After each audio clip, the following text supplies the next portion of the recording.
우리 하나님의 말씀 시편 57편 4절에서 7절까지 있는 말씀 보겠습니다. 시편 57편 4절에서 7절까지 우리 다 같이 한 목소리로 읽겠습니다. 내 영혼이 사자들 가운데에서 살며 내가 불사르는 자들 중에 누웠으니 곧 사람의 아들들 중에라. 그들의 이는 창과 하살이요 그들의 혀는 날카로운 칼 같도다.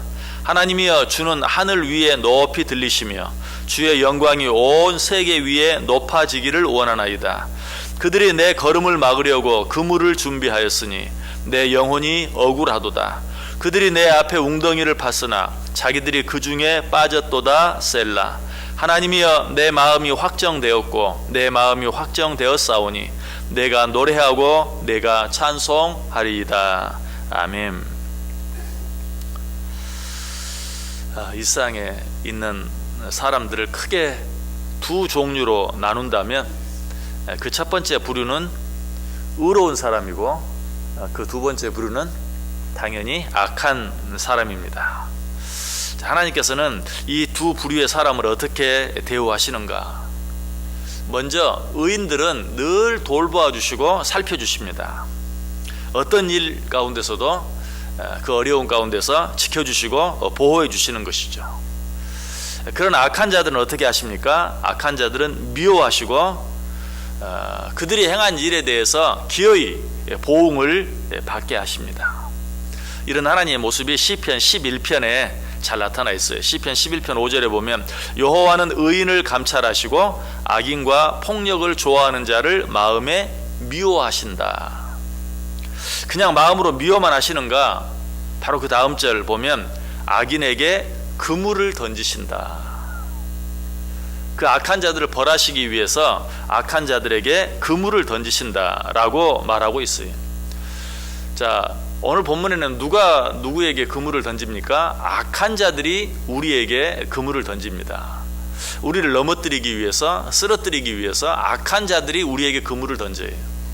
그런데 하나님께서 아무리 악한 자들을 벌하시기 위해서 그렇게 하신다고 하지만 악한 자들이 쓰는 방법을 하나님이 쓰신다. 악한 자들이 우리를 넘어뜨리기 위해서 우리의 그물을 던지시는데 하나님께서는 그 악한 자들을 징계하시기 위해서 그물을 던지신다. 목적은 다르지만 그래도 하나님이 악한 자들이 우리를 넘어뜨리기 위해서 쓰는 방법을 똑같이 쓰신다는 게 좀 마음에 걸리죠. 그러나 성경을 자세히 보면 하나님께서 악한 자들을 징계하시기 위해서 그물을 던지시는데 일부러 없는 그물을 새로 만들어서 악한 자들에게 던지시는 것이 아니라 악한 자들이 의로운 자들을 넘어뜨리기 위해서 쳐놓은 그물을 이용해서 악한 자들이 스스로 자기가 쳐놓은 그물에 빠지게 하시는 것, 이것이 하나님이 쓰시는 방법인 것을 우리가 알게 돼요. 시편 9편 15절에 보면 이방 나라들은 자기가 판 웅덩이에 빠지며 자기가 숨긴 그물에 자기 발이 걸렸도다 라고 말하고 있어요. 오늘 본문도 똑같이 말하죠. 그들이 내 걸음을 막으려고 그물을 준비하였으니 내 영혼이 억울하도다. 그들이 내 앞에 웅덩이를 팠으나 자기들이 그 중에 빠졌도다. 자기들이 친 그물에 자기들이 걸리고 자기들이 파놓은 웅덩이에 자기들이 빠지는, 이것이 하나님께서 악한 자들을 징계하시는 방법이에요. 그래서 시편 141편 기자는 이 하나님께 이렇게 기도합니다. 시편 141편 10절에 악인은 자기 그물에 걸리게 하시고 나만은 온전히 면하게 하소서. 이 시인은 그 하나님이 어떻게 악한 자들을 벌하시는 걸 알았어요. 그래서 악인은 자기 그물에 걸리게 하소서. 어떻게 기도하지 않습니까? 하나님, 악한 자들에게 그물을 던지셔서 그들을 모두 제거해 주십시오. 이렇게 기도하는 것이 아니라 하나님, 악한 자들이 자기 그물에 걸리게 해 주옵소서라고 기도하고 있는 그런 모습을 보게 돼요. 또 그러나 그래도 악한 자들을 용서해 달라고 기도해야지. 악한 자들이 자기 그물에 걸리게 해달라고, 악한 자들이 자기 꾀에 빠지게 해달라고, 악한 자들이 자기가 파놓은 웅덩이에 빠지게 해달라고 기도하는 것은 좀 너무 사랑이 없는 그런 모습이 아닌가? 전혀 그렇지 않아요. 우리 하나님은 어떤 하나님이십니까? 사랑의 하나님이실 뿐만 아니라 공의의 하나님. 아까도 말씀드렸던 것처럼 의인들은 지켜주시고 보호하시지만 악한 자들은 자기가 행한 대로 보응을 받게 하시는 그런 하나님이신 것 우리가 보아요. 그러므로 하나님, 악한 자들로 하여금 자기가 쳐놓은 그물에 빠지게 해 주옵소서 라고 기도하는 것은 전혀 사랑이 없는 모습이거나 잘못된 모습이 아니. 우리는 하나님께 그렇게 기도할 수 있어요. 누가 나에게 그물을 던지고 누가 나를 넘어뜨리기 위해서 함정을 파놓는다고 해서 그 사람을 미워하고 하는 것보다는 차라리 하나님, 그들이 자기가 파놓은 함정에 빠지게 하시고 자기가 쳐놓은 그물에 걸리게 해주소서 라고 기도하는 것이 훨씬 더 나은 것이, 우리 하나님은 악한 자들을 벌하시는, 그러나 의인들에게는 상을 주시는, 이사야 3장 11절에 말해 악인에게는 화가 있으리니 이는 그의 손으로 행한 대로 그가 보응을 받을 것임이니라. 또 이런 법은 구약시대에만 적용되는 법도 아니, 예수님께서도 분명히 그렇게 말씀하시죠. 인자가 아버지의 영광으로 그 천사들과 함께 오리니 그때 각 사람이 행한 대로 갚아주리라. 그러나 선한 자들은 어떻게 하십니까? 시편 25편 3절에 주를 바라는 자는 수치를 당하지 아니하려니와 무고히 속이는 자는 수치를 당하리이다. 의인들은 하나님께서 그들이 행한 대로 절대로 부끄러움을 당하지 아니하도록 지켜주시고 보호해 주신다. 그러나 악인들은 지금은 득세하는 것 같으나 반드시 때가 되면 자기들의 행한 대로 부끄러움을 당하게 될 것이다 라고 이야기하고 있어요.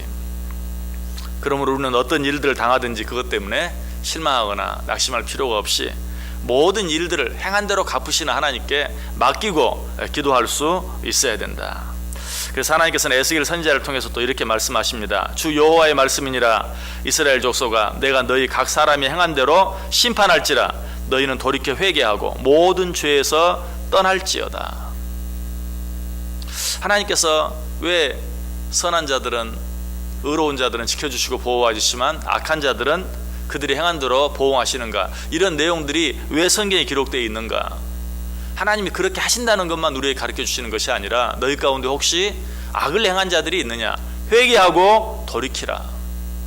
그 잘못된 자리에서 속히 너희들이 행한 대로 너희들에게 보응할 그 때가 되기 전에 돌이키고 회개하라는 것을 가르쳐주기 위해서. 그래서 방금 읽었던 에스겔 18장 30절 보면 주 여호와의 말씀이니라. 이스라엘 족속아, 내가 너희 각 사람이 행한 대로 심판할지라. 너희는 돌이켜 회개하고 모든 죄에서 떠날지어다 라고 말씀하신 후에 그리한즉 그것이 너희에게 걸림돌이 되지 아니하리라. 자, 제가 여러분에게 오늘 기가 막힌 방법을 하나 소개하려고 그래요. 죄를 행하고도 벌을 받지 않는 방법. 이상하죠? 어떤 방법이에요? 우리가 이미 너무 잘 알고 있는 방법이, 그 죄의 보응이 내게 임하기 전에 속히 돌이키는 것이, 하나님 우리에게 그런 기회를 주세요. 이게 바로 사랑의 하나님이에요. 사랑의 하나님 대신 우리 하나님께서는 죄를 못 본 채 하시고 죄를 넘어가실 수는 절대 없어요.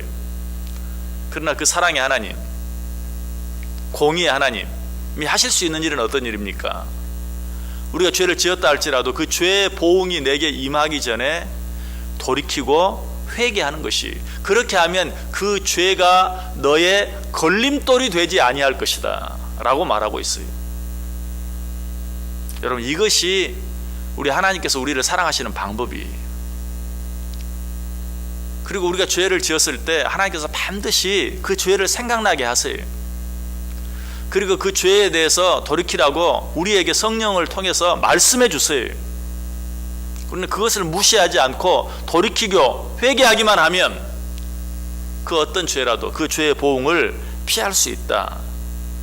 오늘 보면 6절 다시 보세요. 그들이 내 걸음을 막으려고 그물을 준비하였으니 내 영혼이 억울하도다. 그들이 내 앞에 웅덩이를 팠으나 자기들이 그 중에 빠졌도다. 왜? 회개하지 아니하고 돌이키지 않았기 때문에 그래요. 그래서 하나님께서 이런 말씀들을 오늘 말씀에 기록하신 이유는 죄를 가운데 있는 자들로 하여금 속히 돌이키고 회개할 수 있게 하기 위해서. 또 한 가지 오늘 이런 말씀들을 성경에 기록하고 있는 중요한 이유가 있어요. 그것은 무엇입니까? 우리가 시편을 통해서 자주 생각해보는 내용인데요, 악한 자들은 하나님이 보응하신다. 네가 할 필요가 없다. 네가 미워하고 네가 보복할 필요가 없다 하는 것을 우리에게 말씀해 주시기 위해서 그래요. 하나님은 모든 것들을 선한 자들은 선한 대로 악한 자들은 악한 대로 판단하시고 보응하신다. 그러므로 너는 그 모든 판단을 하나님께 맡기고 어떻게 하라? 너는 편히 쉬라. 자, 오늘 본문 6절 끝부분에 무슨 말이 있습니까? 셀라. 의미 없는 말이 아니. 하나님께서 악한 자들로 자기가 파놓은 웅덩이에 빠지게 하신다. 아니, 빠지게 하셨도다. 그러니 너는 어때? 쓸데없이 미워하지 말고, 쓸데없이 그것 때문에 힘들어하지 말고 너는 편히 쉬어라. 설령 그 보응이 아직 임하지 아니했다 할지라도 너는 그것 때문에 두려워하지 말아라. 너도 같이 그것 때문에 그 사람을 미워하지 말아라. 너는 모든 것을 공의로 판단하신 하나님께 그 모든 것을 맡기고 편히 쉬라. 셀라. 이제는 여기서 쉬어라 라고 우리에게 말씀하고 계시는 것이. 그리고 우리가 여기서 한 걸음 더 나아갈 수 있다면 그렇게 악한 자들을 판단해 주시고 보응해 달라고 하나님께 기도하는 것 뿐이. 오늘 본문 5절에도 다윗이 그렇게 기도하고 있어요. 하나님이여, 주는 하늘 위에 높이 들리시며 주의 영광이 온 세계 위에 높아지기를 원하나이다. 하나님의 이름이 싹 모든 사람들 위에 높아지기를 원합니다. 무슨 말이? 하나님 공의가 드러나게 해주옵소서. 의인이 상을 받게 해주시고 악한 자들이 벌을 받게 해주옵소서. 그래서 하나님의 그 어미하심과 하나님의 공의하심과 하나님의 살아계심이 모든 사람들 위에 높이 드러나게 해주옵소서. 우리는 그렇게 하기만 하면 돼요. 그러면 하나님이 모든 일들을 알아서 판단하시고 알아서 해결해 주신다. 단순히 어떤 일들을, 어떤 문제를 해결해 주시기만 하는 게 아니, 억울하게 악한 일을 당한, 억울하게 힘든 일을 당한 자들을 위로해 주시고 축복해 주세요. 베드로전서 5장 10절에 말합니다. 모든 은혜의 하나님 곧 그리스도 안에서 너희를 부르사 자기의 영원한 영광에 들어가게 하시니가 잠깐 고난을 당한 너희를 친히 온전하게 하시며 굳건하게 하시며 강하게 하시며 털을 견고하게 하시리라. 믿으십니까? 잠깐 고난을 당한 너희를. 하나님은 때때로 우리에게 고난을 주시기도 하시고 시련을 주시기도 하십니다. 그러나 하나님께서 그것들을 갚아주시는 시간에 비하면, 하나님께서 그것들 대신에 우리에게 축복해 주시는 양에 비하면 그 고난은 지극히 작은 것이요, 그 고난의 시간은 지극히 짧은 것이. 잠깐 고난을 당한 너희에게, 이 세상에서는 물론이요, 이 세상 이후에 우리에게 주어질 그 영원한 시간을 통해서 하나님께서 그 고난과는 비교할 수 없는 영광으로, 위로로, 축복으로 우리와 함께 하신다. 친히 온전하게 하시고 굳건하게 하시고 강하게 하시고 털을 견고하게 해주신다. 여러분에게 어떤 고난의 시간이 있습니까? 우리를 강하게 하시고 우리를 굳건하게 하시고 우리의 털을 견고하게 하시는 하나님의 일이신 것. 우리가 고난을 당할 때 우리가 힘들어하는 것보다 우리 하나님은 더 안타까웠어요. 더 안타까웠어요. 그러나 우리를 더 강하게 하시기 위해서 그러한 시간을 잠깐 우리에게 허락해 주시는 것 뿐이다. 자, 하나님께서 오늘 우리들에게 이런 말씀들을 주시는 이유가 무엇이라고요? 먼저 우리 하나님이 얼마나 공의로우신 하나님이신가를 보여주시기 위해서, 또 한 가지는 하나님께서 악한 죄 가운데 있는 자들로 하여금 속히 돌이키고 회개하게 하기 위해서. 그리고 궁극적으로는 어떻게 하신다고요? 하나님께서 반드시 악한 자들은 벌하시고 의로운 자들은 지켜주시고 보호해 주신다 뿐만 아니라 의로운 자들에게 놀라운, 그들이 당한 고난과는 비교할 수 없는 위로로, 축복으로 함께 해주신다. 우리가 이 사실을 믿을 때 어떻게 됩니까? 지난 시간에도 생각해 보았던 것처럼 하나님이여, 7절에 하나님이여 내 마음이 확정되었고 내 마음이 확정되었사오니 내가 노래하고 내가 찬송하리이다. 그렇게 할 때 비로소 우리의 입에서 무엇이? 찬송이 나와요. 노래가 나와요. 오늘 본문을 통해서 보여주시는 이 하나님을 다시 한번 굳게 붙잡으시기 바랍니다. 그리고 한숨이 나올 수밖에 없고 또 신음소리가 나올 수밖에 없고 원망이 나올 수밖에 없고 불평이 나올 수밖에 없는 그런 상황이라 할지라도 의인은 반드시 선한 길로, 뿐만 아니라 놀라운 위로와 축복으로 악한 자들은 반드시 보응하시는 이 하나님께 모든 것을 맡기고 편히 쉴 뿐만 아니라 내 입에서 오히려 감사의 노래와 찬송이 나오는 복된 하루 되실 수 있기를 주님의 이름으로 간절히 축복합니다.